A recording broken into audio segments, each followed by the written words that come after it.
So I'm telling you guys about this Chinese corruption guy over here, Mr. Zhang. Okay, Mr. Zhang, he stashed a couple of $1 billion, and he decided to have a nice $500 million in gold. Can we play the video, please? He stashed it in his crib. Okay? He had a real fun time stashing all that gold. I don't know where he got it all, but of course he had a big master plan. He's a greedy guy. Okay, greed completely took the control of his soul. He's never going to see this gold again. He's probably in Chinese hell, eating roaches or whatever the hell he's doing now. All right, but just to show you, the economics, he had his $1 billion in cash, but he knew that maybe something's going to happen to his cash one day. Maybe the government's going to seize it. Maybe this happens, that happens. He's got all this gold.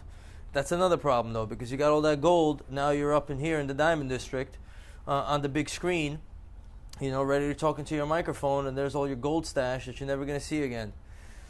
That's how that goes. That's how that happens. Learn your lesson from this guy. Corruption, big mistake. It destroys a lot of lives, a lot of people out there in the world. But, Mr. Piece of Shit right here, he had a ton of gold. He tried to play it real smooth, but he flew too close to the sun, and now he's sitting in a cell. What a tragedy. So that's that. Kilos on kilos on kilos, roughly about $600 million in gold.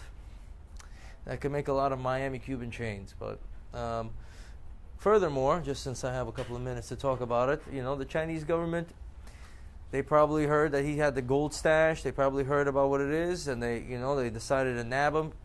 Corruption rampant in China. Lots of currency and capital flowing over to China, being stashed by a lot of politicians. A lot of this nasty stuff is going on in the U.S. and in China, and it's a burden on most of the people watching this. So bear that in mind. This is real life. This is what really happens. Before you saw what was going on with this guy, you had no idea that he had all this stash. He was living a fucking life you couldn't even dream of. He was setting himself up for a real fun ride while everyone else is slaving away out here.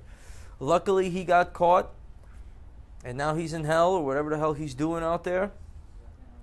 But there's a lot more where he came from. So, it's a little bit of perspective on what's going on.